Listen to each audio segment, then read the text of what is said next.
আগে বলা হয়েছে, মানে আমার পরীক্ষায় সবার আগে সবসময় হয়, এখানেও আমাকে সবার আগে বলতে হয়েছে।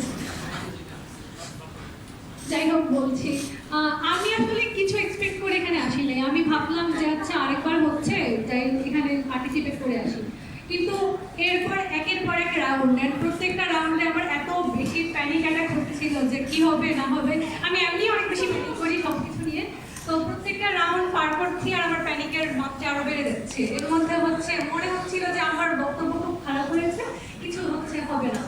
যা হয়েছে আসলে সবকিছুর প্রতি আমি অনেক বেশি কৃতজ্ঞ। ইনফ্যাক্ট আমার জিওর অনেক ফ্রেন্ড আছে এখানে যারা হচ্ছে কন্টিনিউয়াসলি আমাকে সাপোর্ট দিয়ে গেছে যে ভালো করবি, ভালো করতেছি, সেটা সেটা। তো ওদের সবার জন্য আসলে অনেক অনেক গ্রেটফুল আমি যে ওদের সবাইকে আমি পাইছি। আর পুরো প্রসেসটা এবং হচ্ছে এই ক্লিন এনার্জি অলিম্পিয়াড বা গ্রিন এনার্জি অলিম্পিয়াড যেটা আছে ক্লিনের পক্ষ থেকে, আমি ওই অনুষ্ঠানে সংশ্লিষ্ট সবাইকে অনেক বেশি ধন্যবাদ জানাচ্ছি যে আমরা জ্বালানি নিয়ে বা নবায়নযোগ্য জ্বালানি নিয়ে যে এরকম একটা কর্মশালা করছি, সবার মধ্যে সচেতনতা করছি, এটা বর্তমান যে প্রেক্ষাপট, এই প্রেক্ষাপটে সবচেয়ে বেশি দরকার। আমি কিছু বলতে পারছি না, এখানে শেষ করছি। Thank you. আমি বলেছিলাম যে আমি উত্তেজনার মধ্যে আছি। আমি রেফাত আমিনা ওকে ডাকি টপ 10 এ। আমি ভুলে গেছি, আমাকে এখন মনে করে দেওয়া হলো যে আমি ওকে ডাকিনি।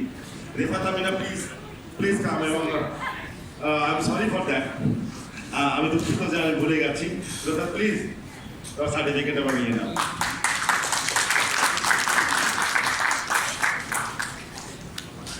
Refat Amina Jessore university of science and technology, Jessore থেকে। আমরা কোনো ইউনিভার্সিটি ঠিক করি না, আমরা আপনাদের দেওয়া নম্বরগুলো যোগ করি।